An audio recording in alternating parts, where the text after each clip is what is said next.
a temas de acciones que vienen adelantando las comunidades en los territorios y algunos otros temas que van a ir saliendo de la discusión. Entonces, Rosa María, te dejo la moderación del espacio. Bueno, muchísimas gracias. Un saludo muy especial para todas las personas que nos están acompañando pues en este seminario y que se conectan pues el día de hoy al panel en concreto que vamos a abordar. Bueno, pues muy importante esta participación tan masiva de organizaciones y personas que pertenecen pues a la plataforma. Les agradecemos enormemente por este tiempo, teniendo en cuenta pues la difícil situación y la crisis en la que nos encontramos y el abordaje de un tema tan complejo como lo es pues la crisis climática. Yo les voy a pedir a las personas que nos acompañan el día de hoy, a quienes van a estar, digamos, en este diálogo desde sus experiencias, que ellos mismos pues hagan una presentación, ¿no?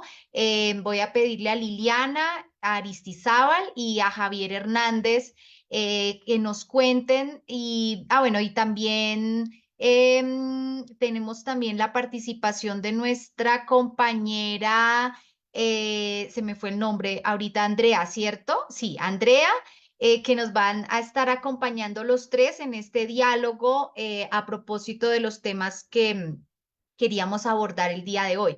Entonces, Liliana, cuéntanos quién es Liliana, qué hace Liliana, para que todos y todas pues sepamos con quiénes vamos a compartir hoy esta palabra virtual. Hola, buenas tardes para todos, para todas y para todos. Pues un gusto estar en este espacio. Ya dijiste, mi nombre es Liliana Aristizábal Torres. Yo soy, bueno, hasta esta semana la directora de la Corporación de Estudios, Educación e Investigación Ambiental, que es una corporación que se encuentra en el oriente antioqueño, que tiene 29 años de experiencia en temas de gestión ambiental y además hago parte de una propuesta formativa que existe para campesinos y campesinas, un pregrado en Pedagogía en Ruralidad y Paz, que es una admisión especial que tiene la Universidad de Antioquia. Entonces, soy profesora de la Facultad de Educación y la Facultad de Salud Pública de la Universidad de Antioquia con un pregrado para campesinos y campesinas. Muchísimas gracias, Liliana. Le voy a pedir también a Javier que nos cuente quién es Javier, qué hace Javier y cuál es la perspectiva del trabajo en estos temas que hoy nos reúnen. Buenas tardes para todos. Gracias, Rosa María. Yo vengo en representación de Colombia Sin Desastres. Colombia Sin Desastres es una entidad sin ánimo de lucro que busca aportar a la seguridad y al desarrollo territorial y de las comunidades de Colombia ante el riesgo de desastres y el cambio climático. Por mi parte, yo soy un apasionado por la gestión de riesgos de desastres.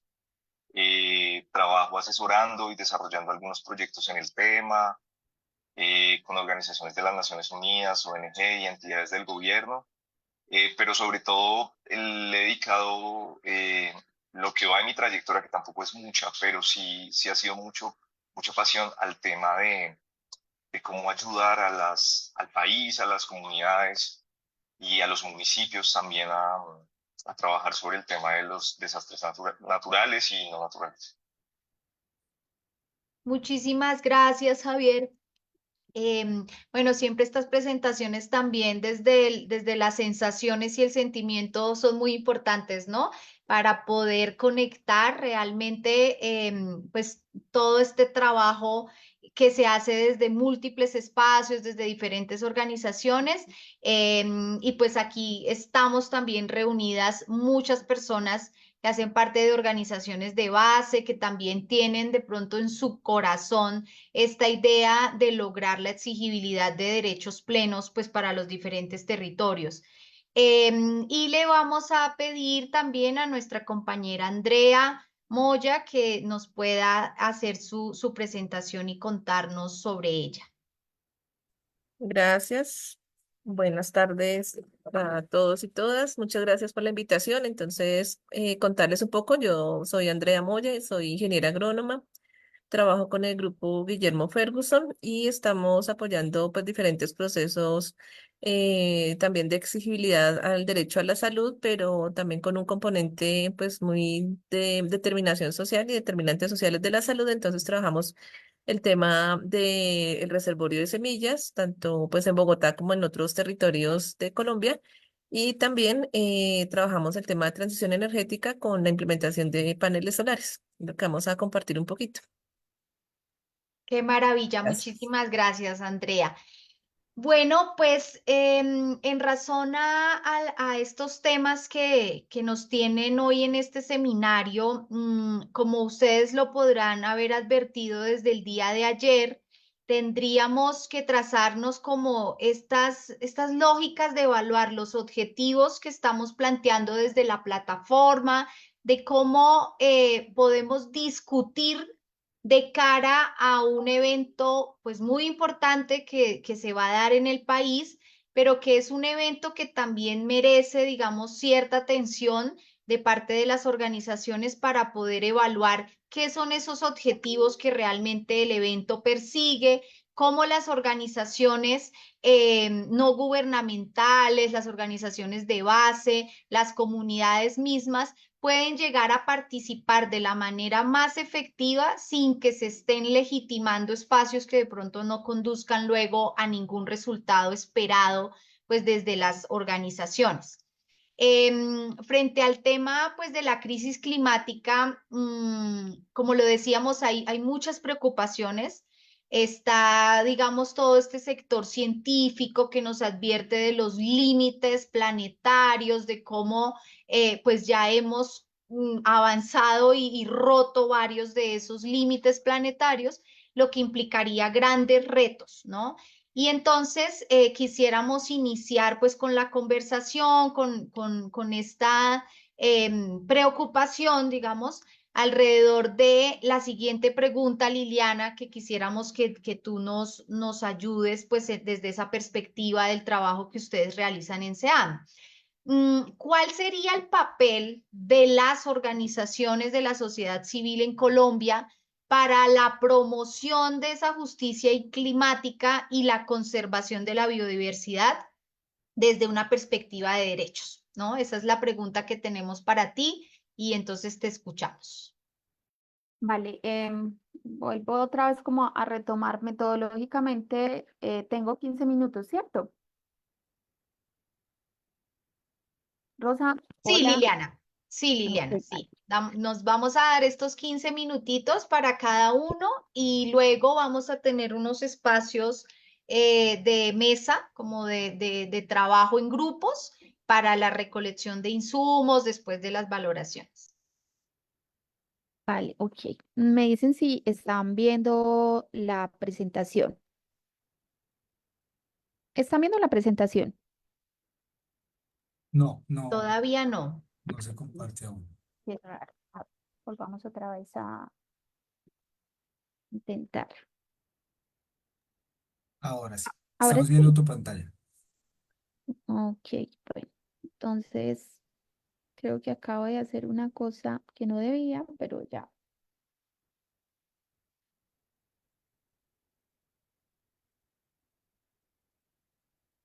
Listo. Aquí estamos viendo la presentación todos y todas, ¿cierto? Sí. Perfecto. Bueno, la idea un poco de estos 15 minutos, pues es que yo les pueda contar o retomar más bien, o que podamos más bien como retomar el contexto que tenemos en estos momentos alrededor del tema del cambio climático, pero también que podamos resignificar o retomar lo que significan también los derechos humanos para las comunidades, pues específicamente para las comunidades y para las poblaciones que están en diferentes territorios.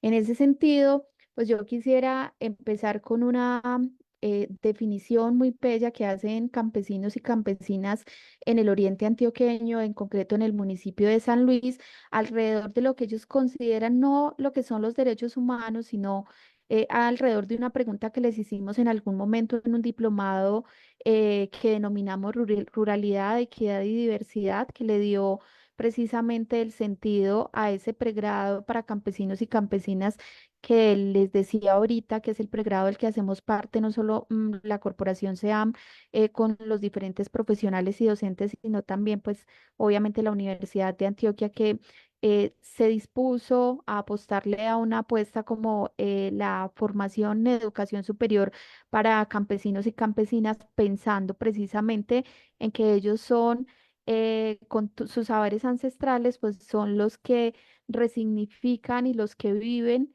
y los que resisten y reexisten en los territorios rurales, donde efectivamente encontramos la biodiversidad y encontramos la expresión, por lo menos biofísica del ambiente. Y en concreto, pues estos campesinos y campesinas hablaban de una pregunta que les hacíamos: ¿por qué era el buen vivir o los buenos vivires para ellos? Y una de las mujeres decía que vivir en una casa agradable, disfrutar del medio ambiente, de la compañía, de la familia, de los amigos y las mascotas, de cuidar el ambiente, de escuchar buena música, de leer, de estudiar, de compartir conocimientos y saberes. Esta fue una pregunta que les hicimos en 2015 y a su vez hemos ido haciéndole una serie de preguntas no solamente a las comunidades en el oriente antioqueño, sino también en el Urabá, en la zona del nordeste, en Amalfi, ¿cierto? Alrededor entonces de qué es eso de los buenos vivires, y nos encontramos que los buenos vivires y especialmente ese tema de la vida digna, y si se quiere entonces también conectado a los derechos humanos, tiene que ver con un asunto de acceso a derechos y a satisfacción de necesidades básicas. Y si ustedes se dan cuenta en la presentación, pues aparecen temas básicos asociados a los derechos y a los derechos fundamentales, como la salud, la educación, la recreación, el agua potable, el saneamiento básico, la vivienda, la alimentación, y todos esos derechos y esos asuntos que se consideran que contribuyen a los buenos vivires, ¿cierto? Y a la vida digna en los territorios, pues no es otra cosa que asuntos que están contemplados dentro de los derechos humanos como tal, y que se conectan a las dimensiones espirituales y a la emocionalidad de las comunidades campesinas y de los diferentes grupos humanos que hay en los territorios, pues, del país y del mundo. Y ahí es donde encontramos que la gente también, para hablar de vida digna y para hablar de buenos vivires, pues habla de la espiritualidad conectada al arraigo, a la raíz, a la protección, a la naturaleza, a la espiritualidad, y conecta también estos asuntos con la solidaridad, con la energía, con la libertad, con la tranquilidad y el amor. Ustedes se estarán preguntando como, pues, ¿qué tiene que ver asuntos de este tipo o el tema de los derechos humanos y de los buenos vivires con el cambio climático?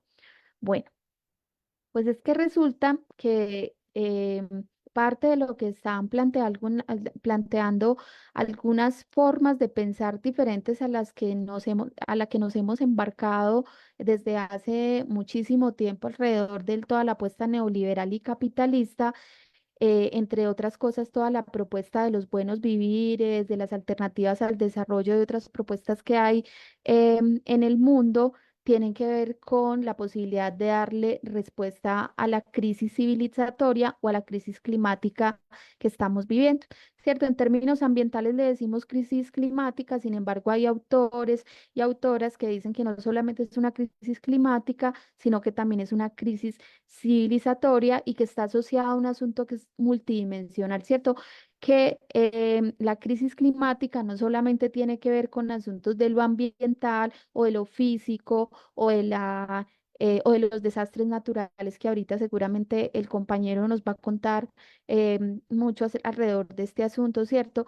Sino que también tiene que ver con la economía, tiene que ver con lo social, tiene que ver con lo cultural. Entonces, como que hay muchos aspectos de la vida, o si se quiere, no, todos los aspectos de la vida están relacionados o necesariamente van a tener o están teniendo realmente en estos momentos un impacto importante producto entonces de esa crisis climática, que también decimos que es sistémica, es porque no es un asunto que se da por un tiempo y y digamos, separa, sino que efectivamente han sido tantos años, ¿cierto? Tantas décadas que ya más o menos teníamos previsto que el planeta no tenía condiciones para responderle a la idea de acumulación, al deseo de tener, a la explotación, ¿cierto?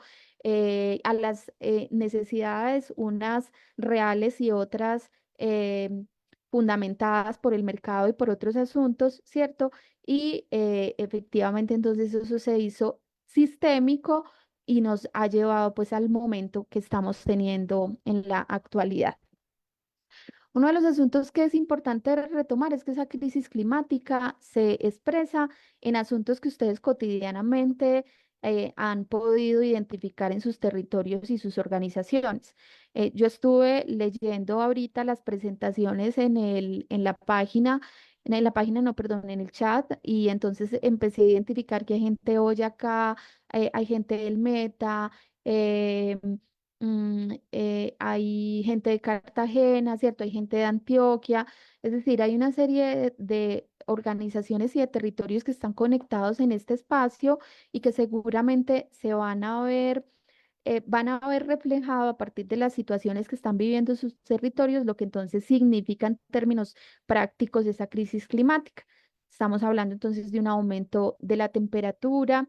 En Medellín, concretamente, el año pasado y a principio de este, cuando llegaba a la universidad o a otra organización donde trabajaba, pues llegaba pensando como, "Uy, no, hay que sembrar más árboles porque ya usted sale en Medellín o yo vivo en un municipio que se llama Marinilla, que es de clima frío, pero cuando tú sales a la calle en temporada de calor, pues lo que te encuentras es que parece más templado, tirando a caliente realmente. Entonces, un asunto que es concreto es que está el aumento de las temperaturas producto de la crisis climática, está el incremento de los desastres naturales, aparece entonces la pérdida de la biodiversidad agroecosistémica, ¿cierto? Ya hay una serie de plantas que sembrábamos en nuestros huertos o que sembrábamos en los jardines para quienes viven en la ciudad o que se siembran inclusive para la soberanía alimentaria en los territorios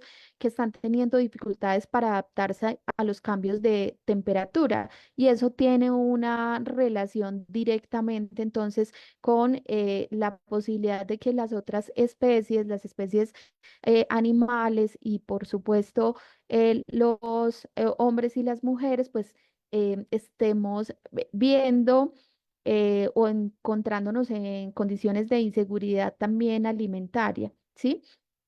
Pues hay un asunto también que se expresa, o sea, esa crisis climática se expresa en términos de la explotación y el saqueo del otro, ¿cierto? De las personas y también de la naturaleza, de lo otro, ¿sí? Porque hemos entrado en una apuesta de lo que significó desde hace ya algunas décadas, algunas no muchas décadas, a concebir la naturaleza como una mercancía. Entonces mercantilizamos no solamente la naturaleza, sino también las relaciones, y eso específicamente pues nos habla de la crisis civilizatoria y por supuesto conectada a la crisis climática. Hay una desvalorización de lo que permite la vida, ¿cierto? Es como si lo ambiental, el cuidado, la protección, el hecho de que yo quiera dentro de una finca que puede ser pequeña, mantener un bosque sin intervenirlo.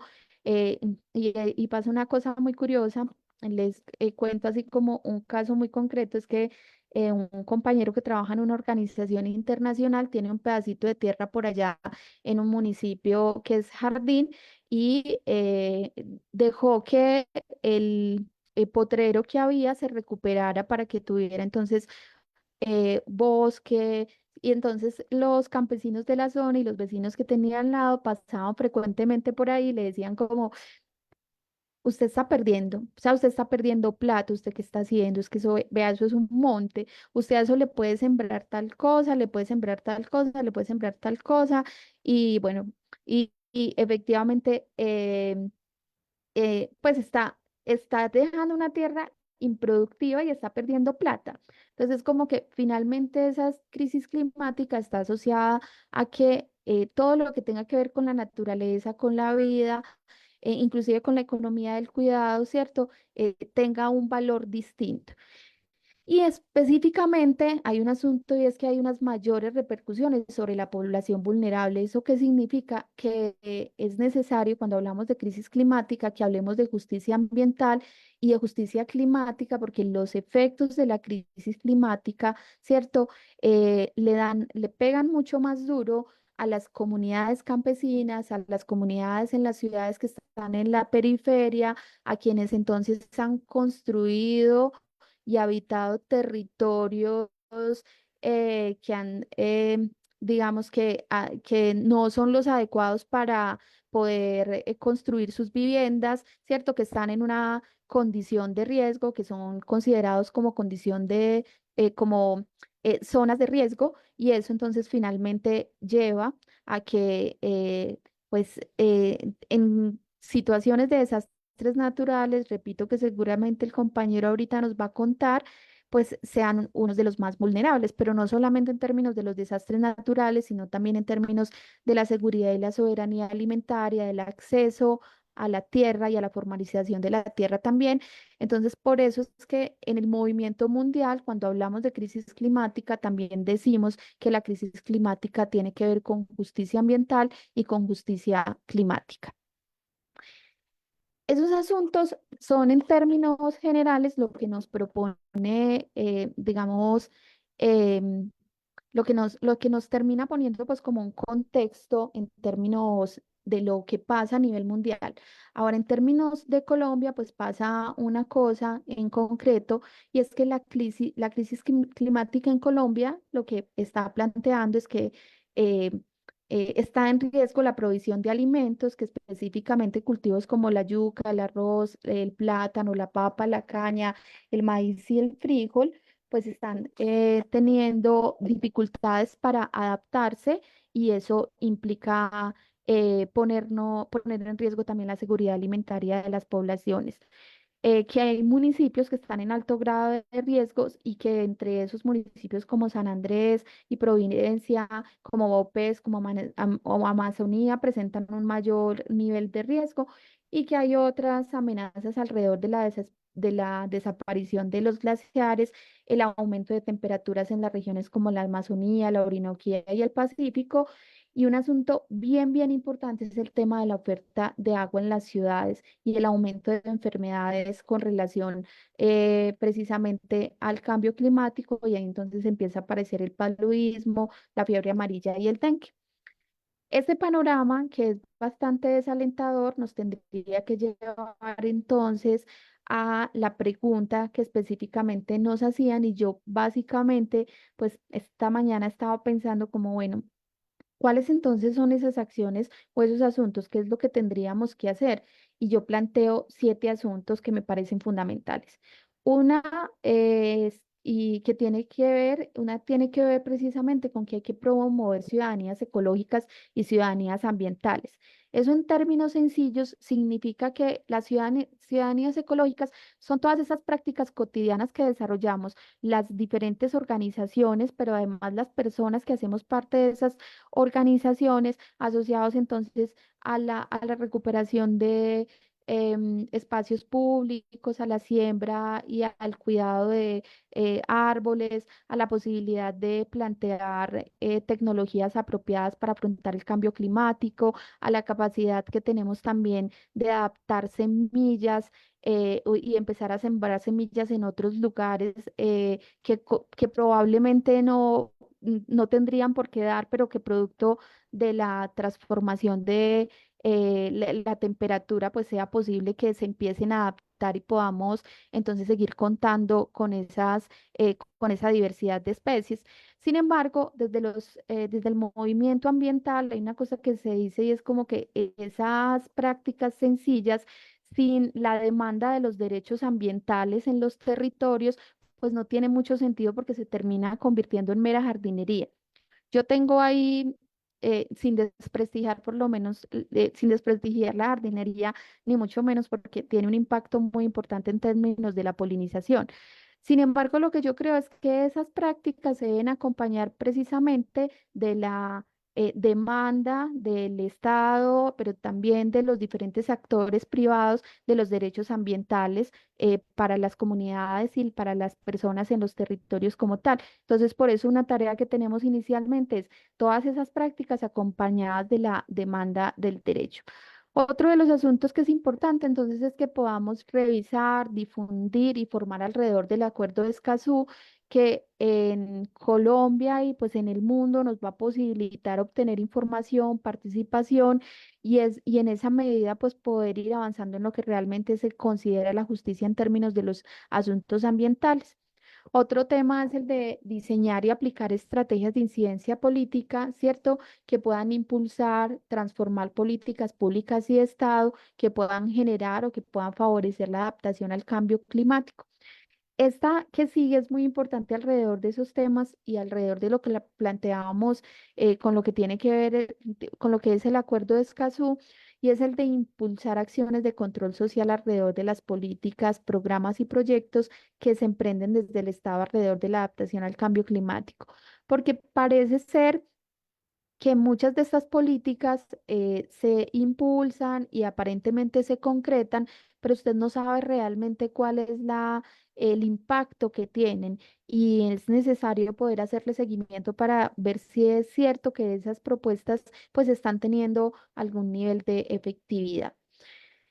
Y eso es, digamos que en términos muy generales. Y ya para finalizar, hay tres asuntos que podemos hacer desde las organizaciones y que pasan por la vida cotidiana de las organizaciones. Y es que necesariamente en la organización de pescadores, en la organización campesina, en la organización social, en la plataforma de derechos humanos y en su oficina es necesario desarrollar acciones de conservación, de consumo responsable y de adaptación al cambio climático, y que efectivamente también esas políticas o esas acciones se vean reflejados en los proyectos y en los procesos que se impulsen desde cada una de estas organizaciones, ¿cierto? Es como que hay que ser coherente también con eso que estamos demandando hacia afuera, que le estamos exigiendo al Estado y a otros actores, y también lo que tenemos al interior de nuestras organizaciones.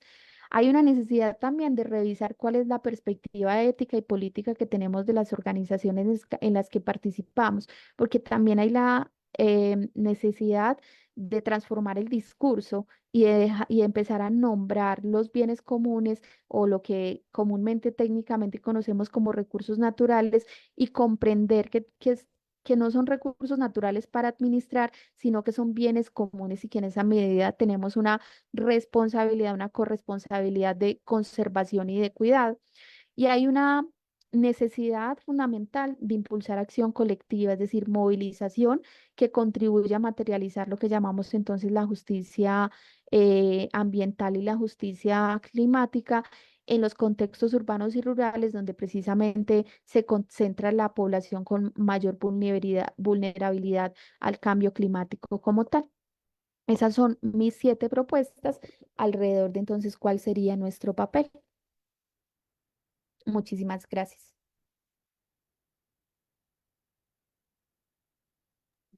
Liliana, muchísimas gracias a ti. Realmente tengo que saludar esta presentación que nos has hecho, sobre todo porque creo que es urgente poder llamar la atención sobre ese punto que nos invitas a poder reflexionar, y es el abordaje de todos estos temas desde esa crisis civilizatoria o policrisis, ¿no? O lo multidimensional que señalas, pues en lo que podemos ir como valorando estas distintas crisis que finalmente uno podría advertir. ¿Qué es esa crisis civilizatoria, no? Entonces, si lo podemos abordar desde el colonialismo, desde el patriarcado, desde el antropocentrismo, ¿no? A propósito de esta última reflexión que nos haces a propósito de cómo nombramos las cosas, ¿no? Entonces, cuando nos estamos refiriendo a recursos naturales, realmente eso a qué obedece, ¿no? Y por supuesto, la reunión, digamos, de todas estas múltiples crisis para llegar a esta crisis ambiental y crisis climática que finalmente nos va a tocar a todos y todas, ¿no? uno podría decir que ya hay poblaciones vulnerables a quienes en un primer momento le toca pues vivir este tipo de crisis. Cuando hablamos de regiones que ya han sido zonas de sacrificio, ¿no? O regiones donde se va determinando con mayor preocupación los efectos de las crisis. Entonces, mil gracias por esa presentación, por ese llamado también que me parece súper importante y súper bonito, y es realmente el buen vivir desde las emociones, ¿no? A veces es difícil conectar todo este tema conceptual, todo como se nos presenta de pronto desde los escritorios de la institucionalidad y de esto que es el Estado, que dista mucho de esos sentimientos y de esas sensaciones que hay desde las comunidades, desde los territorios, que se ven de una manera, por supuesto, distinta y creo que es una invitación a que también desde las diferentes organizaciones reflexionemos a propósito de cómo nos estamos en ocasiones dejando llevar por tecnicismos, por esto que a veces hace que perdamos de vista las nociones esenciales, ¿no? Y esa recuperación de los sentidos también a propósito de todo lo que está ocurriendo. Bueno. Yo quisiera entonces darle la palabra a Javier, que él como nos comentó, pues es la persona, digamos, que podría darnos algunas puntadas a propósito de cómo se puede integrar la gestión de riesgos en la crisis climática desde este enfoque de derechos para garantizar una resiliencia y una protección de las comunidades pues vulnerables en Colombia. Entonces, Javier, adelante. Ahora todos se están preguntando cómo involucrar el tema del riesgo de desastre en esta situación. Entonces, yo quisiera antes aclarar un concepto que siempre presentamos primero a las organizaciones y es qué es gestión del riesgo, porque es una parte del desarrollo social muy reciente.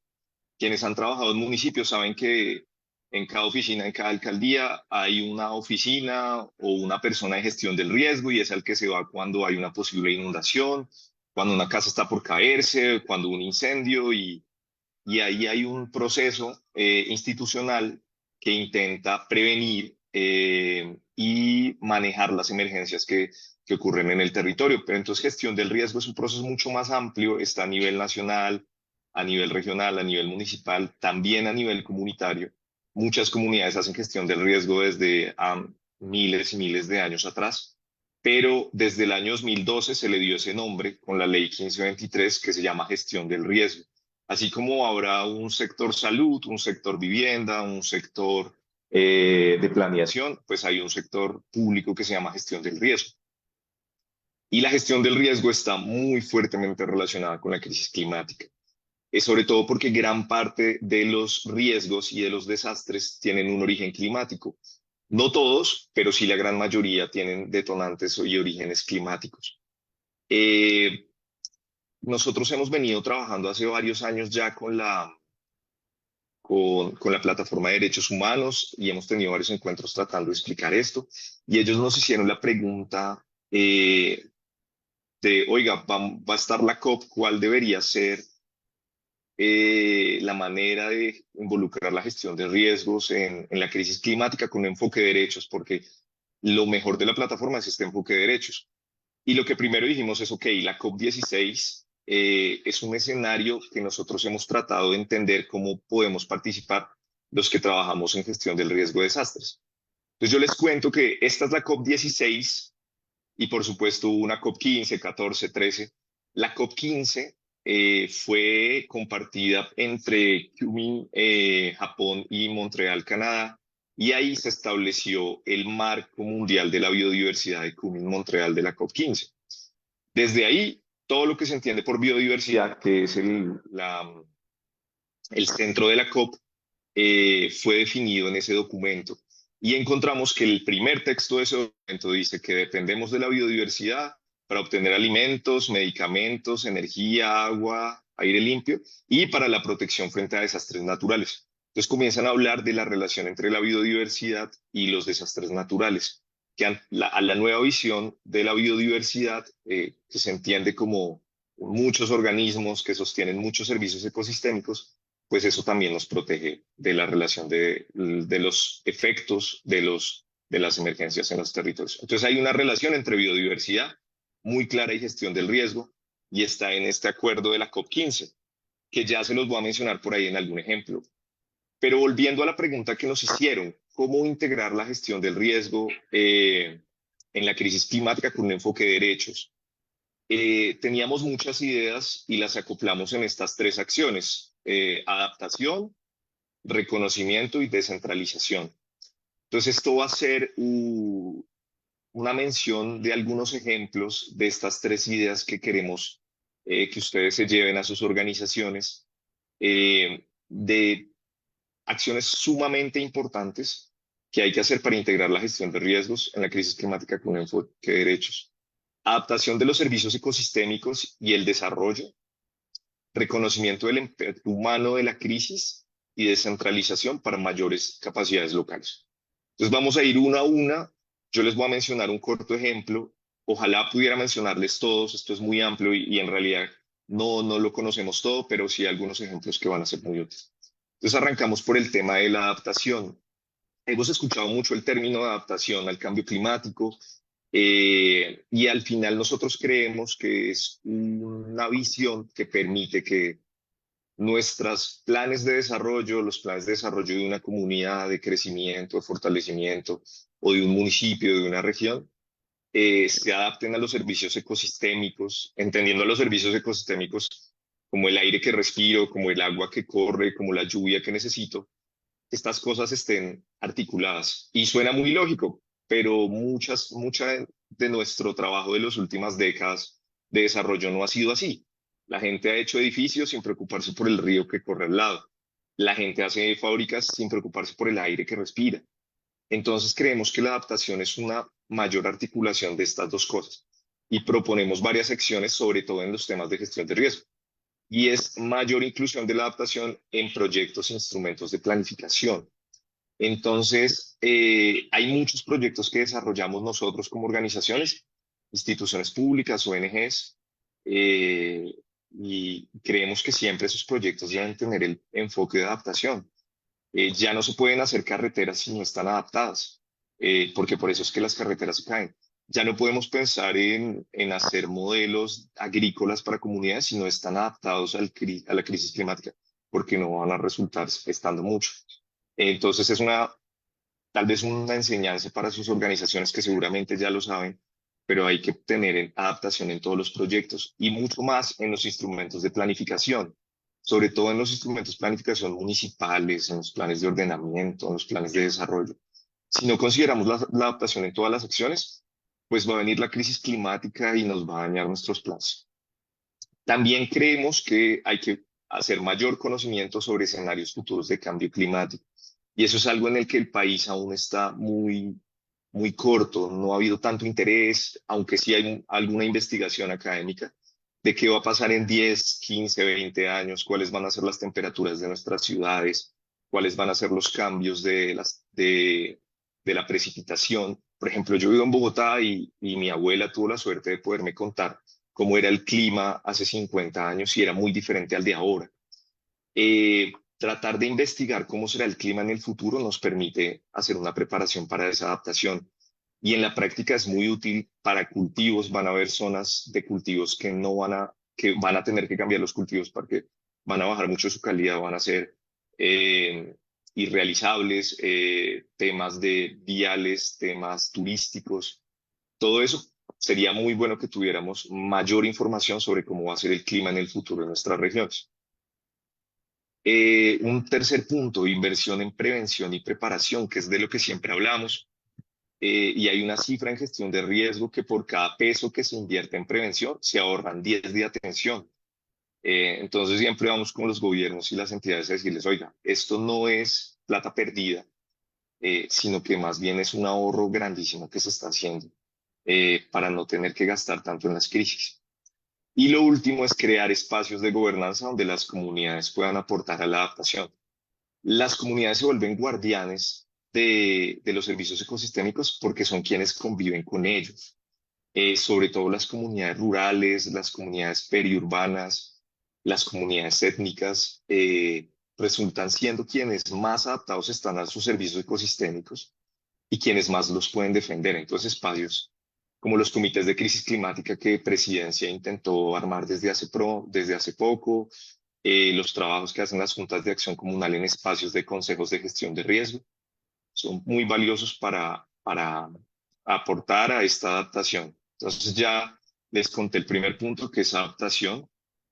Tenemos un ejemplo, que son las soluciones basadas en la naturaleza, y para sus organizaciones y todo quien quiera desarrollar un proyecto, los invitamos a que esta es una muy buena idea, y es que ante un escenario de riesgo climático no pensemos primero en una solución, digamos, que sea comprar toneladas y toneladas de cemento y tratar de cerrar el problema con obra gris, le decimos nosotros, sino que hay soluciones basadas en la naturaleza. Un ejemplo de esto, les cuento, en una comunidad que había unos deslizamientos, había el riesgo de que personas nuevas pusieran sus viviendas de invasión, digámoslo así, en esas zonas. Entonces, ¿qué hace? Se cerca, se pone un señor de seguridad que no deja entrar a nadie. Pues se creó una solución basada en la naturaleza, se creó una huerta que le permite a la comunidad cultivar y usar ese espacio y sostener ese espacio, de modo que el espacio ya esté ocupado, entonces nuevas personas no puedan construir su vivienda ahí.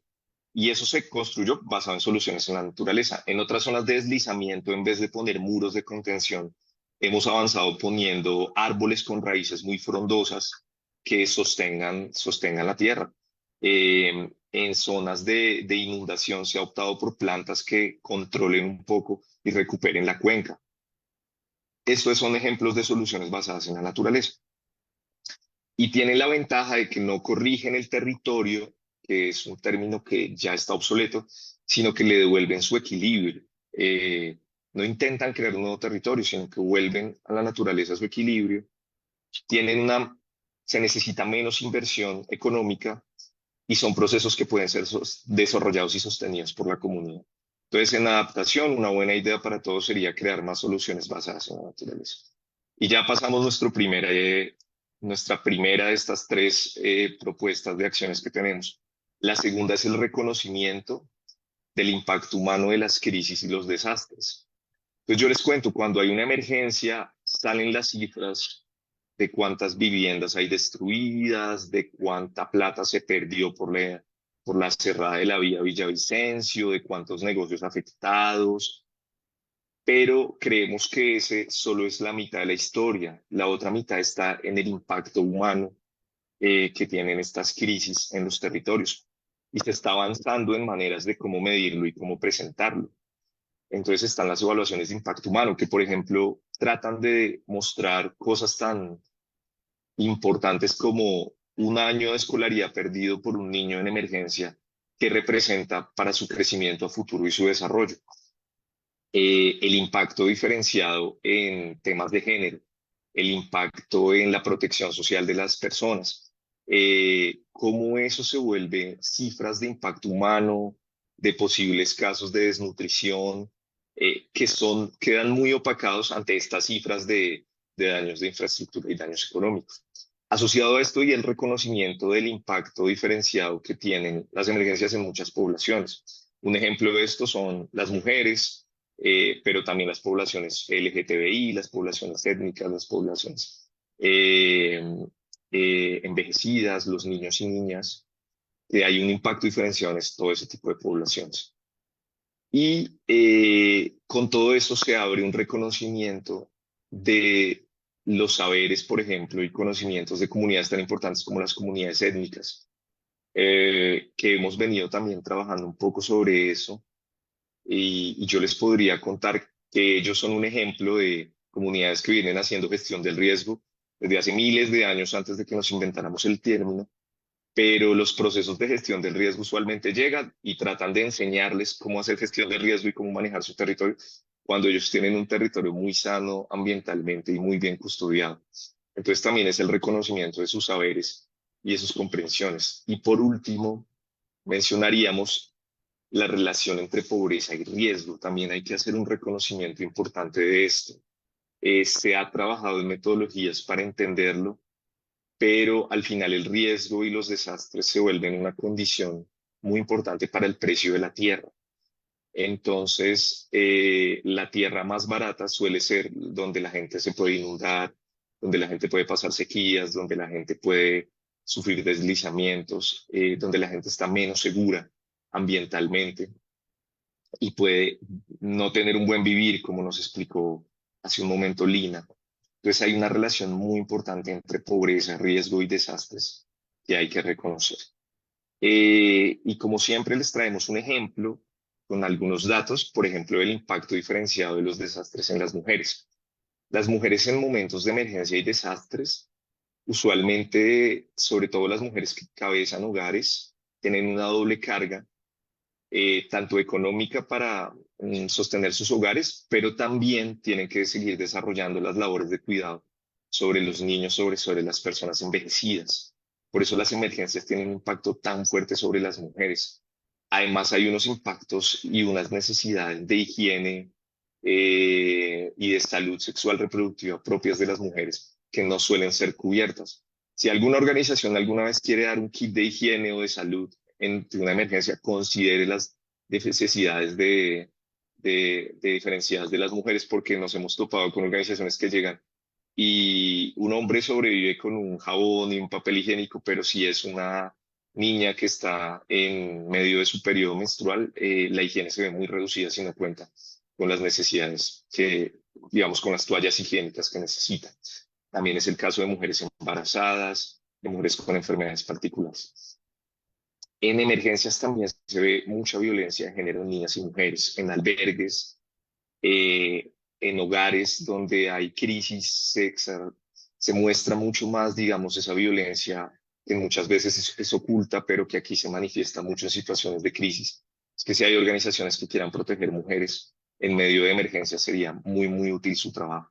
Y se evidencian brechas de género muy importantes. Por ejemplo, llegamos a una comunidad donde nos decían que los hombres sí sabían nadar, pero las niñas no, porque cuando eran jóvenes las mujeres no las dejaban ir al río y eso era un gran problema en el momento de inundaciones. Pero entonces la niña tenía que quedarse en la casa haciendo labores domésticas en vez de ir con los hombres al río y eso era una gran desventaja en momentos de inundaciones porque no sabía cómo nadar.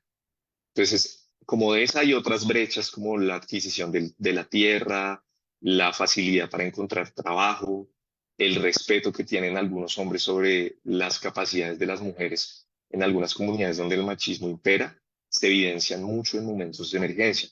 Y les traemos un dato que trabajamos en una zona de inundación en Honduras y hicimos un censo de los hogares damnificados, que eran cerca de 100.000, y el 65% eran encabezados por solo una mujer cabeza hogar. Y ahí es donde se ven y tratamos de mostrar tanto como en situaciones de emergencia, no significa que las mujeres deban tener un trato especial, sino que de verdad sí tienen una carga muchísimo mayor que los hombres en la mayoría de territorios. Y por último, hablamos de la descentralización, que va más allá de llevarles recursos a los municipios, sino pensamos en la descentralización como crear mayores capacidades locales, porque es en el territorio local donde se gestiona el riesgo y donde se responde a la crisis climática. Y tenemos varias importantes ideas que creemos que todos podemos defender. La primera es que los recursos sean acordes a las responsabilidades. Por ejemplo, yo les cuento que la responsabilidad de la gestión del riesgo está en los municipios según la ley 1523, pero no son los municipios los que reciben la mayor cantidad de recursos. Los recursos resultan ser muy centralizados. Pero si se muere una persona por una inundación, ya hay jurisprudencia para que el alcalde sea judicializado. El alcalde, porque son las alcaldías quienes administran su territorio. Entonces, claro, las alcaldías tienen que tener una responsabilidad muy grande, pero entonces, ¿por qué los recursos se quedan tanto a nivel nacional y departamental? Mucho más aún, si los recursos se quedan mucho mucho en el nivel nacional y departamental, pues menos llegan a las comunidades locales, que son el mayor paso de descentralización. Digamos que el objetivo final son las comunidades. Entonces nosotros creemos que así como las comunidades y los municipios son los mayores responsables, deben ser quienes obtengan los mayores recursos de la gestión del riesgo. Y eso desemboca en un segundo punto, y es que nosotros tratamos de promover que haya menos coordinación nacional y más acción local. Pues un ejemplo de esto, por ejemplo, es la Unidad Nacional para la Gestión del Riesgo, que ustedes la han escuchado recientemente por el lamentable caso de los carrotanques en La Guajira. Esa es la entidad que busca coordinar la gestión del riesgo del país y gasta gran parte de los recursos de la gestión de riesgo coordinando. Igual hay oficinas departamentales que se dedican a coordinar. Y claro que son importantes, pero se necesita que haya menos recursos ahí en la coordinación y haya más recursos en las acciones locales, que son las acciones transformadoras. No se puede hacer acciones de gestión de riesgo desde Bogotá, desde los escritorios. Esas acciones se tienen que volver acciones locales. Y claro, nosotros tenemos un sistema donde sí se necesitan oficinas nacionales y departamentales, pero la mayoría de los recursos deberían estar en acciones locales. Y eso nos lleva al último punto, que es la construcción de capacidades locales. Si logramos llevar esos recursos a los lugares locales, se construyen capacidades que sean sostenidas por las comunidades y los municipios, porque allá donde se hace gestión del riesgo y no se hace con pequeñas focalizaciones de algunos recursos y proyectos, sino que se tienen que hacer muchas más capacidades locales y comunitarias, porque la gestión de riesgo se vuelve como un trabajo donde todos contribuimos, y es mejor tener un ejército de millones de personas trabajando en gestión de riesgo, en prevención, en cuidar su vivienda, en cuidar los recursos ambientales, en saber dónde construir y dónde no, en saber dónde botar la basura para no obstaculizar el río, y no tener esos recursos invirtiéndose en creando más andamiajes políticos y instituciones que son necesarias, pero que no deben ser el mayor foco de recursos. Entonces a eso nos referimos con mayor descentralización y capacidades locales, y eso es lo que hacen todas las organizaciones o la mayoría de las organizaciones que están acá. Un ejemplo de esto es, ¿se acuerdan que yo les mencioné que había un marco mundial que se hizo en la COP pasada, que es la COP 15? Ese marco reconoce que el importante rol de las comunidades locales y de las comunidades indígenas en la protección de la biodiversidad, que eso es importante que ustedes se lo lleven ahí. La COP anterior reconoció que son las comunidades locales quienes protegen la mayoría de los territorios de biodiversidad y por ende también contribuyen a la gestión del riesgo. Y un dato que encontramos muy interesante es que, por ejemplo, en América Latina hay 205 millones de hectáreas de ecosistemas, entre las cuales hay 1.271 áreas protegidas, custodiadas por pueblos afrodescendientes, que gracias a sus costumbres y a su manera de ver el desarrollo han podido custodiar esas zonas. Como esa, hay miles de áreas protegidas, custodiadas por comunidades indígenas y también por otras comunidades rurales que desarrollan pues una labor de biodiversidad y de cuidado y gestión del riesgo. Esta era toda nuestra presentación. De nuevo mencionamos que nuestra propuesta son estas tres cosas: adaptación, reconocimiento y descentralización. Y yo les envío la presentación para que la plataforma la pueda difundir. Muchísimas gracias. No, muchísimas gracias a ti, Javier. Bueno, pues como ustedes advierten, es una presentación que también nos da, digamos, como muchos insumos para los planteamientos de cara a esos riesgos, impactos que se tienen que ir valorando de cara a la crisis climática. Algunos territorios ya viviendo en estas situaciones de riesgos y otras que quizá todavía están en un sitio privilegiado, favorecido, pero que es importante pues ir valorando, digamos, cómo se va desarrollando todos estos impactos y afectaciones que podemos valorar. Javier, yo te pediría, antes de darle la palabra a Andrea, una, un favor, te pediría un favor. Es que alrededor de estas nociones o de cómo se nombran las cosas, retomando un poco la discusión que nos planteaba Liliana, de cómo nombramos, porque el nombrar es muy importante. Me surge una duda a propósito del tema de soluciones basadas en la naturaleza.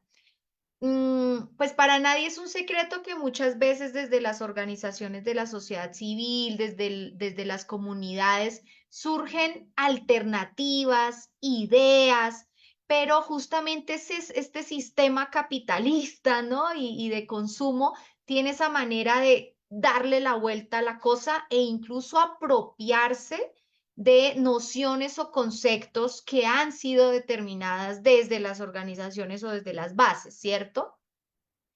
Yo recuerdo que, si no estoy mal, fue como para la COP26, ¿sí?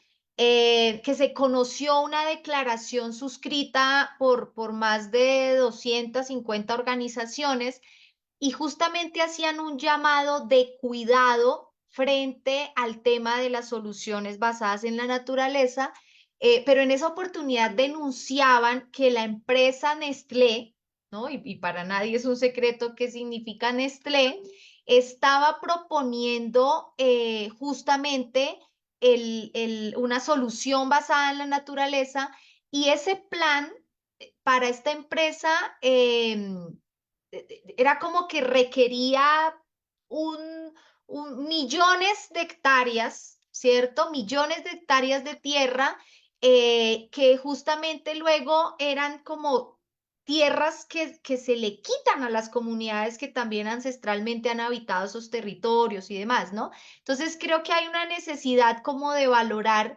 esos ejemplos que tú nos das de posibles soluciones basadas en la naturaleza versus lo que se está entendiendo también desde las dinámicas de estas empresas que también participan en espacios como las COP y que van a estar de patrocinadoras de la COP de biodiversidad y de muchas otras, ¿no? Entonces, ¿cómo ves tú ese panorama ahí para también aclararnos frente a esos términos? Porque también es cierto que de lo que señalaba Javier, está el ejemplo de los zenú, ¿cierto? De las comunidades que hacían todos estos sistemas hidráulicos que luego se dejaron de hacer, que es esa sabiduría que se va perdiendo y que luego llegan los ingenieros civiles a decir, esto se hace con cemento y tírenle plata al río todo el tiempo, ¿no? Entonces, perdón que me tomé ahí un momentito la palabra, pero no quería quedarme como con esta sensación para que Javier en unos minutitos cortitos nos pueda Claro, de pronto advertir y pasamos a Andrea. claro, sí, no, tienes toda la razón. Siempre tenemos que defender que este término no se instrumentalice para un uso incorrecto. Yo les cuento que hemos trabajado con empresas que sí tienen una responsabilidad corporativa muy buena, que de verdad quieren aportar algunos temas como por ejemplo soluciones basadas en la naturaleza y sí desarrollan algunas secciones. Pero cuando ya nos enfrentamos a grandes empresas tan industrializadas con este nivel de influencia, eh, tenemos que tratar, nosotros podemos defender perfectamente que ese término no puede ser usado para procesos industrializados de gran transformación, justamente porque tanto sus resultados como el sistema que generan no está basado en la naturaleza. Es como si Monsanto dijera que el problema que hace con las semillas y todo esto estuviera basado en la naturaleza, porque las semillas son un recurso natural. No solo con intervenir un recurso natural se crea una solución basada en la naturaleza, sino que la solución basada en la naturaleza busca la conservación de los recursos y servicios naturales, la conservación, más no su transformación, y sobre todo busca no corregir el territorio o cambiarlo, sino adaptarlo y recuperar su equilibrio.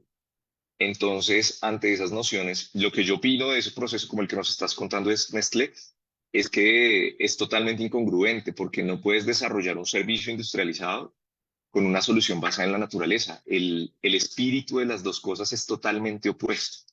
Así estés usando un recurso natural. Siempre una solución basada en la naturaleza, y para todos lo tenemos que recordar, es una acción que conserva y respeta el servicio o la acción o el recurso natural, y por otro lado, no pretende transformar el territorio, sino devolverle su equilibrio para que podamos convivir con eso. Muchas gracias, Javier. Bueno, entonces ya con estas dos presentaciones que hemos escuchado, creo que nos dan unos elementos muy gruesos para todos los análisis, justamente de cara a las múltiples, a los múltiples conflictos socioambientales que se viven en el territorio. A propósito, también era un plan de Shell, ¿no? Entonces, justamente esa disputa, ¿no? Por lo que son las alternativas, las soluciones, versus estos poderes empresariales y de acuerdo en que hay que ir discriminando de qué tipo de sector empresarial estamos hablando, porque justamente los sectores de empresas extractivistas están diciendo, no, es que yo restauro, es que yo reparo, pero ahí al lado de esas políticas también lo que se están haciendo son despojos territoriales muy graves, y nos quedamos también con el insumo, por supuesto, de no de nombrar las cosas, ¿no? Haciendo ese llamado de Liliana, para dejar de hablar de recursos naturales, sino de esos bienes comunes que necesitamos pues proteger y entender desde lo territorial. Bueno, Liliana Aristizábal tiene la manita levantada, entonces le vamos a robar otro minutito a Andrea antes de su presentación, y luego ya vamos a ir a los grupos de trabajo donde vamos a poder también compartir, digamos, más nociones sobre esto, ¿sí? Yo lamento que no vayamos a abrir en este momento la discusión a más intervenciones, pero Guillermo, que también está pidiendo la palabra, lo podemos hacer en el marco de los grupos de trabajo y luego traemos al plenario o de alguna forma recogemos como esos insumos de discusiones. Liliana, un minutito y pasamos a Andrea. Es que frente a la pregunta que le planteaste al compañero, hay que también identificar pues que el modelo neoliberal o capitalista lo que hace es que se acomoda, como tú le explicaste muy bien, a esas expresiones de la resistencia y de la reexistencia de los territorios y de las comunidades. Y lo que precisamente sucede es que se coopta haciendo algo que pareciese que no existiera y que inclusive las universidades y la academia ha hecho por muchos años y que es parte de lo que hay que demandar desde las comunidades que no siga sucediendo, que es el extractivismo del conocimiento. Entonces, muchas de las soluciones basadas en la naturaleza son o productos de las acciones que de manera milenaria han hecho los campesinos y campesinas, las comunidades indígenas y afro, y que finalmente a veces terminan convirtiéndose en utilizando otra palabra en lo que se denominan soluciones basadas en la naturaleza y nos conectamos nuevamente entonces ya no solamente al extractivismo de la naturaleza, sino también al extractivismo del conocimiento. Y ahí lo que se necesita es como esa mirada crítica para que las organizaciones y los procesos podamos saber entonces cuándo nos están dando la vuelta y cuándo entonces es necesario poner un alto y demandar a través de otras estrategias que se respete esos conocimientos ancestrales y pues Ujú. valga la redundancia, conocimiento. Perfecto, muchísimas gracias, Liliana. Entonces nos aparece un nuevo tema también, que yo creo que no es ajeno a lo que las organizaciones también han estado trabajando, y es justamente luchar contra ese extractivismo del conocimiento. Guillermo, te propongo lo siguiente, vamos a escuchar a Andrea en su presentación y apenas Andrea culmine, daríamos un minuto para que tú nos compartas lo que quieres hablarnos, y luego sí iríamos pues a los grupos de trabajo. Entonces, Andrea, te doy espacio para tu presentación. Vale, muchísimas gracias. Entonces, bueno, me voy a permitir compartir pantalla. Pues hoy vamos a presentar una experiencia que hemos tenido en la localidad de Sumapaz con el grupo Guillermo Ferguson. Esta experiencia pues tiene que ver con el tema de transición energética. Entonces, bueno, pues me confirman si ahí están viendo la pantalla, por favor. Sí, Listo, muchas Sí, gracias. Entonces, bueno, para contextualizarlos un poco, pues la localidad de Sumapaz es la localidad número 20 de Bogotá. Aquí usualmente pues el territorio se representa como una Bogotá muy urbana, sin embargo pues ahí estamos viendo pues los dos mapas, la representación digamos que más oficial de lo que es Bogotá. Sin embargo pues Bogotá no es urbano, es un territorio rural en extensión. Allí vemos el mapa completo donde esa parte inferior está representada por la localidad 20 de Sumapaz y también por la localidad Quinta Rural, que es la localidad de Usme. La única que es 100% rural es Sumapaz. Usme y Ciudad Bolívar comparten territorio urbano y rural. Entonces tenemos aproximadamente que Bogotá cuenta con 122.000 hectáreas rurales y esto equivale alrededor del 75% de todo lo que es Bogotá. Y allí en este territorio habitan alrededor de 51.000 personas, pues en su gran mayoría pues campesinos. Entonces, pues Sumapaz también es un ecosistema estratégico porque hace parte del páramo y también del Parque Nacional Natural de Sumapaz y está considerado, digamos que dentro de los países con los que contamos con páramo, que son los de la región andina, Sumapaz es el páramo más grande en extensión y pues allí es una estrella fluvial de Colombia. Pues nacen las cuencas que alimentan, los ríos que alimentan el Magdalena y también el Orinoco. Nosotros pues allí desde el grupo Guillermo Ferguson pues estamos trabajando el tema también de comunidades energéticas, que pues es una forma revolucionaria pues de producir y compartir energías renovables y lo que hemos hecho es identificar estas comunidades y promover el tejido social para pues desarrollar procesos que generen pues una energía más limpia y también que sea pues distribuida de una forma mucho más equitativa. Y con esto pues estamos fomentando a que la localidad pues tenga una menor dependencia pues de las fuentes no renovables. Digamos, en Sumapaz pues hay procesos organizativos bastante interesantes como el Sindicato Agrario y otras organizaciones que llevan pues bastante tiempo en una lucha por la autonomía y por la soberanía y poder llevar este tipo de energías renovables pues también aportan a esa autonomía que busca el territorio. Tenemos allí pues la implementación de unos paneles solares que se consideran pues una solución eficiente y ecológica. ¿Me confirman si están viendo pasar las diapositivas, por favor? sí, Andrea, ahí estamos viendo las Ah, Sí, páginas. listo, vale, señora. gracias. Entonces, bueno, como les comentaba, pues estos paneles para estos territorios rurales son una solución pues que son eficientes y pues adicionalmente ecológicas, lo cual digamos nos aporta a pues no generar digamos que una sobrecarga ambiental a los problemas que ya tenemos en estos territorios. Y bueno, también pues se convierten en una alternativa pues al uso de combustibles fósiles.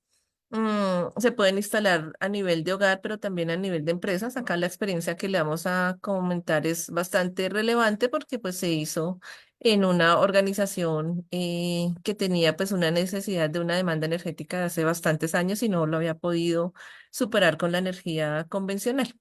Y bueno, pues también el uso pues de la energía solar nos ayuda pues a reducir emisiones de carbono y pues a promover, como les venía diciendo, la eficiencia energética. También pues tenemos dentro de la experiencia no solamente el tema de los paneles solares, sino también dentro de la transición energética es importante cambiar las formas de producción. La localidad de Sumapaz históricamente, pues es una localidad donde se ha cultivado papa y se mantiene ganado de una forma extensiva. Y pues nosotros con el grupo Ferguson venimos trabajando un tema de la implementación de reservorios comunitarios de semillas. Y esto también es una forma pues de hacer transición energética porque allí estamos pues reduciendo también el uso de algunas fuentes de fertilizantes de origen sintético que aportan bastante nitrógeno y que bueno, el nitrógeno también es uno de los gases que aporta pues a todo este efecto invernadero y por consecuencia al cambio climático. Con estos reservorios nosotros estamos pues apoyando a que las comunidades continúen conservando la diversidad y la seguridad alimentaria y adicionalmente pues nos permiten almacenar y preservar diferentes variedades de semillas, protegiendo de esta forma pues la biodiversidad que es tan importante para estos equilibrios en los ecosistemas. También pues nos ayudan a garantizar la disponibilidad y el acceso a los alimentos y pues promueven una agricultura sostenible o regenerativa y pues también estas semillas hacen parte de esas iniciativas que nos ayudan a adaptarnos al cambio climático y a mitigar cambio climático porque son especies nativas o ancestrales propias de estos territorios que no requieren o demandan un gran uso pues de fertilizantes externos, sino que se pueden cultivar de una forma pues más agroecológica. Entonces acá viene pues también la apuesta que estamos haciendo por la recuperación de estas semillas. Acá en esta imagen vemos unas imágenes, estas son unas fotos de papas nativas, son papas pues que como les venía diciendo son las papas criollas, las autóctonas, como por decirlo de una forma muy coloquial, las abuelitas de las papas criollas que actualmente comemos. Y pues estas contienen sus genes originales y de esta forma pues les dan un poco más de resistencia a algunas enfermedades que pues se presentan actualmente en los cultivos, sobre todo en los monocultivos, y que son las que exigen de alguna forma, pues, que el campesino esté utilizando altos niveles de plaguicidas. Sin embargo, pues estas papas, por ser originarias y por ser ancestrales, no requieren este consumo de agroquímicos ni de fertilizantes sintéticos. Entonces, acá contarles un poquito cómo fue todo ese proceso para la implementación de estos paneles solares. Entonces, pues lo primero que se hizo fue una identificación de los proyectos comunitarios allá en la localidad, como yo les mencionaba, las principales fuentes de ingresos son el cultivo de la papa y la ganadería, y pues se han conformado desde hace alrededor de 18 años dos cooperativas, una se llama Procansu y la otra se llama Asosumapaz, que se han dedicado pues a la recolección de la leche y transformación en productos lácteos. Entonces se tiene el queso, pero también otros procesos de innovación como recolectar los frutos del bosque para hacer mermeladas, por ejemplo, del mortiño o de otras especies silvestres que se encuentran en este ecosistema. Estamos ubicados entre el bosque altandino y el páramo. Entonces, después de identificar, pues, cuáles son esos procesos comunitarios que, pues, que requerían también, digamos, de uso, pues, de energía, se hace una concertación con ellos. Posteriormente se hace ya, pues, la instalación de los paneles y ellos participan, pues, en unos espacios formativos que tiene el Grupo Guillermo Ferguson, como la Escuela de Líderes en Salud y Seguridad en el Trabajo. Es una escuela basada en la educación popular, donde se abordan temas de salud, pero como lo decía, la salud desde una perspectiva mucho más amplia e integral y no solamente pues la ausencia de la enfermedad y el poder contar con una comunidad que sea autosostenible en términos de que ellos puedan gestionar sus propias semillas y adicionalmente la energía, pues también apunta a mejorar esas condiciones de salud en el territorio. Pues también entendiendo que a pesar de que la localidad 20 de Sumapaz es una localidad del distrito, pues también allí tenemos bastantes brechas e inequidades frente al acceso a los servicios públicos y pues el tema de electricidad y de energía pues no se queda atrás, a pesar de que la mayor cantidad de la población pues ya tiene instalados sus postes. El tema es bastante poco continuo, fluctúa bastante, entonces ocurren bastantes periodos donde esta comunidad pues no tiene acceso a este servicio básico. Y estos paneles pues no solamente digamos que han tenido un impacto positivo en su función primaria, que es aportarle digamos que al proceso productivo propio de la organización, sino que también ha suplido otras necesidades como tan sencillas, pero que en este momento del mundo en el que estamos viviendo se convierten en prioritarias, como es poder conectar un celular para comunicarme con el resto pues de la localidad y de la ciudad. Entonces, pues allí vemos un poco más también cómo ha sido el impacto. Aquí en el tema pues de los bancos o reservorios de semillas, pues nosotros no solamente con el Ferguson se han instalado en la localidad 20 de Sumapaz, sino también en el área rural de Usme, donde encontramos problemáticas similares a las de Sumapaz, el monocultivo de papa, y pues este monocultivo ha puesto en riesgo la soberanía alimentaria y pues también la salud porque se han encontrado pues un uso excesivo de agroquímicos y en unos estudios que pues se han hecho en estas dos localidades puntualmente, hemos encontrado que hay una exposición pues de estos agroquímicos que está impactando la salud de los niños y niñas de los territorios. Entonces, hay una disminución en la capacidad cognitiva de estos niños que están expuestos a los agroquímicos, bien sea porque viven en un territorio donde alrededor de su casa hay cultivos o porque también estudian y alrededor de las escuelas pues tienen estos cultivos de papa y pues las fumigaciones de agroquímicos que se hacen son bastante altas y esto pues nos está afectando la capacidad de aprendizaje de estos niños y niñas en estos territorios rurales. Bueno, y pues lo que buscamos es que precisamente con estos reservorios de semillas se fortalezcan las organizaciones en el territorio y pues que esto nos aporte a mejorar las condiciones también de seguridad alimentaria y de seguridad alimentaria. Desafortunadamente, dentro de las estadísticas que tenemos aquí en Bogotá, una de las localidades que mayor inseguridad alimentaria manifiesta, o sea, de acuerdo a la encuesta nacional de inseguridad alimentaria, la ANSIN, es la localidad 20 de Sumapaz, donde se manifiesta que alrededor del 54% de sus habitantes se acuestan con hambre. Entonces, digamos que este es uno de los datos alarmantes porque pues es el que supera el promedio en el resto, comparándolo con las otras 19 localidades de Bogotá. Sumapaz es la que mayor porcentaje de esta situación representa y adicionalmente pues alarma porque pues es un territorio rural donde se podría estar produciendo pues alimentos, digamos, entre comillas, un poco más fácil que en las zonas urbanas, porque allí tenemos pues los factores de producción, ¿no? Está la tierra, está el agua, está el conocimiento, están las semillas. Sin embargo, por diferentes aspectos que se han debatido con las comunidades, encontramos que se ha generado pues una dependencia a programas alimentarios que también suministra el Estado con las canastas de alimentos y pues esto desafortunadamente sí ha suplido, pues en gran parte, digamos que contar con requerimientos nutricionales para las familias, con el 40% puntualmente de los requerimientos mensuales que necesita una familia para una alimentación balanceada. Sin embargo, el otro 60% pues no se adquiere fácilmente y por el contrario, pues lo que se ha logrado con el tiempo es desestimular un poquito esta producción de alimentos para autoconsumo.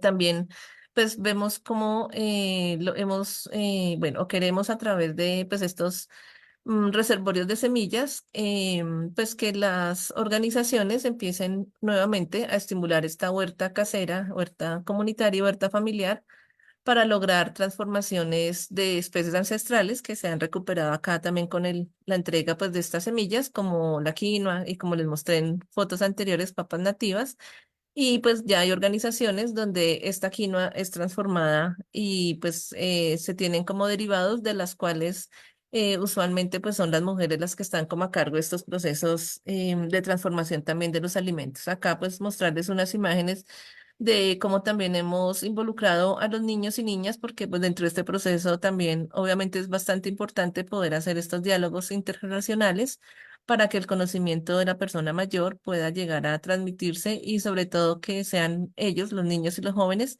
quienes puedan empezar a hacer cambios culturales en sus prácticas productivas y pues incorporen de nuevo estas semillas que básicamente eran las semillas que se sembraban en esta zona, tanto en las localidades rurales de Sumapaz, Usme, como pues también en la sabana de Bogotá. Aquí encontramos semillas de trigo, semillas de avena, semillas de, como lo mencionaba, quinoa, semillas pues que se dejaron hace bastante tiempo de sembrar porque pues desafortunadamente empezamos con la apertura económica y pues todo esto se está importando y actualmente pues dependemos más de las importaciones que de la propia producción local. Acá, pues para comentar que dentro de los principales resultados, pues se destaca la implementación de 3 reservorios de semillas nativas, 2 en la localidad de Usme y 1 en Sumapaz, la recuperación de 63 especies que hacen parte del ecosistema alto andino, y pues entre ellas, como lo mencioné, las papas nativas, el frijol, la cebada, la arveja. Y pues también se ha logrado el fortalecimiento a 8 organizaciones de mujeres que alrededor pues cuentan con 50 integrantes en temas que están relacionados con la importancia de estos reservorios comunitarios y adicionalmente pues de cómo poder promocionar y apoyar la defensa del derecho a la salud. Aquí pues también para contarles algunos de los logros, pues se han consolidado redes de agroecología y distribución justa de alimentos. Hemos promovido pues también la participación de estas organizaciones en mercados alternativos, donde hay circuitos cortos de comercialización y pues se ha realizado un trabajo también de sensibilización con padres, docentes, estudiantes y pues la comunidad en general. Y pues bueno, hemos encontrado que los campesinos han demostrado un mayor interés en la transición energética y en la recuperación de estas semillas nativas, debido pues a que en la práctica de la siembra y del intercambio pues se ha logrado fortalecer el tejido social, pero también ellos han visto cómo se logra pues disminuir un poco el uso de agroquímicos que son un poco más comunes pues en una agricultura más convencional. Nosotros, pues, estos procesos van de la mano de proceso de formación que él tiene el grupo Guillermo Ferguson, que les mencionaba ahorita, es la escuela de líderes, la Escuela Popular de Líderes en Salud y Seguridad en el Trabajo, y pues allí hacemos presencia en diferentes territorios. Aquí hay algunas imágenes de la escuela, pues no solamente se trabaja pues acá en Bogotá, digamos que puntualmente la experiencia del banco de semillas y de los paneles la estamos enfocando pues a Bogotá. Sin embargo, la escuela y el panel pues también y el banco pues tienen también una presencia pues en otros territorios rurales del país. Se trabaja con la Asociación de Parteras de Chocó, se trabaja con algunas organizaciones del Cauca, de La Guajira, bueno, en diferentes territorios, y pues hemos logrado pues crear como ese tejido y sobre todo importante la articulación que se hace pues entre la comunidad y las instituciones, sobre todo pues en un territorio digamos como Sumapaz. Yo creo que este es uno de los logros también relevantes, es que pues a raíz de el abandono digamos que se ha tenido en esta localidad por parte de la institucionalidad propia, pues es una localidad que desconfía bastante de estos relacionamientos. Sin embargo, con el grupo Ferguson y con estos procesos, pues se ha abierto o se mantienen relaciones de confianza que permiten precisamente que las comunidades sientan el respaldo y el apoyo que está haciendo el grupo Ferguson en estos territorios, y sobre todo pues que están muy de la mano de la agenda de las organizaciones comunitarias. Entonces también es importante pues resaltar estos procesos de cómo se logra apoyar ya procesos que vienen siendo pues liderados por las mismas comunidades. Entonces pues acá les agradecemos por la atención y por la oportunidad pues de poder compartir con ustedes este trabajo. Y bueno, quedo acá pues atenta a cualquier inquietud, duda o sugerencia que se tenga. Muchas gracias.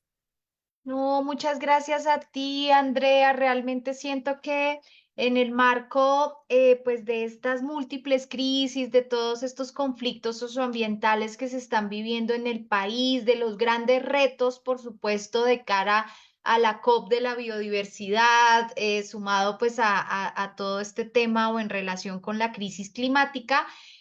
Justamente conocer de experiencias vivas, de las alternativas que están surgiendo en los territorios, creo que es un punto importantísimo porque eso es lo que pues también alimenta esa esperanza, alimenta pues esas ganas, digamos, de seguir en estas luchas que muchas veces pues en varios territorios ya hemos comprobado no son nada fáciles, ¿no? Em, Compartirles que la presentación de Andrea también me hizo pensar en una gran pregunta que se han hecho sobre todo comunidades afectadas por hidroeléctricas, que ustedes saben son presentadas como energía limpia, pero que también han implicado muchos daños y afectaciones en varios territorios. Y es esta pregunta de energía para qué y para quiénes, ¿no? Y cómo alrededor de las transiciones energéticas, que justamente se están denominando así desde varios sectores, ¿no? Transiciones energéticas y no necesariamente transiciones justas o transiciones agroecológicas, ¿no? Entonces también para ir viendo como conceptualmente eso que implica, creo que tenemos que también desde una mirada muy crítica valorar lo que son estas iniciativas y estas alternativas desde las comunidades, para las comunidades y para qué esa energía, digamos, distribuida de manera justa y no necesariamente estos megaproyectos también que se venden como energías limpias, pero que implican muchos daños. La minería de cobre, por ejemplo, en este momento está siendo una preocupación en los territorios, el litio, ¿no? Y bueno, y muchas otras cuestiones ahí que aparecen. Bueno, yo no sé si Gustavo, creo que era Gustavo el que había pues levantado la mano y que de pronto tenía como alguna observación para hacer, porque ya con esto vamos cerrando este momento de panel para ir a los grupos de trabajo, ¿cierto, Diego? ¿Me ayudas ahí como a dinamizar esa parte? Pero no, bueno, ya no veo era Gustavo, ¿cierto? Pero ya no lo veo. O no sé si esté por ahí. Creo que no. Bueno, mm, yo pues tengo que hacer un agradecimiento muy especial a Liliana, Javier y Andrea por estas presentaciones.